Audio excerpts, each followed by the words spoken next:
Alright, hello my wonderful students. This is foldable number 2 for section 7.5 and 7.6, and we're going to be going over natural logarithms. And you know what, we're going to actually add let's do e to the x, because we're going to be using this and the natural logarithm, which is our ln, to kind of like go over and do all this. So I wanted to make sure you guys understand that. Okay, so let's go ahead and go here.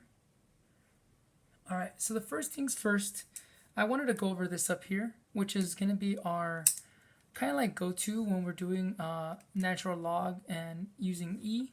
So if you have e to the power of natural log x, it's going to equal x, and you have the natural log of e to the power of x, then it's also going to equal x. So these are both going to kind of reduce each other, or they're going to kind of like simplify each other out to 1, and giving us just what the variable or the number or constant that's in its place.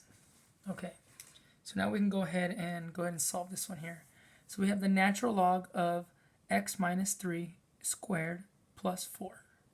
All right, in order to solve for this one, we're going to use this one on top. We're gonna take everything and raise it to e. So we're gonna put everything in base e and raise it to what we have there.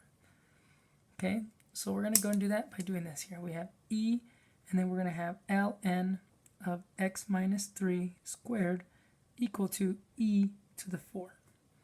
We basically just did the opposite operation that we did over here. Where is it at? This one here. So instead of going backwards saying that 12x is equal to 3 from the base, we got something like this, and we gave it a base of e. This is what we did over here. So we had something here that was already equal, and we gave them a base of e, because this still should be equal, because if these are the same, then this should still be the same. That's basically what we did. Okay, now we have this here, e to the ln, just like we have e to the ln of x is equal to x. So e to the ln of anything is going to be whatever it is here. That being said, that means this is going to be x minus 3 squared equal to e to the 4. We don't know what e to the 4 is yet, but we can, we'll get there. We'll cross that bridge when we get there. All right, first things first, we got to take the square root here, and the square root here. All right, now this is going to be x minus 3, and if you have e to the 4, this is basically e to the 4 times 1/2, which would just give us e squared. So it's going to be plus or minus e squared. Remember, we have to do the plus or minus because the square root wasn't already given.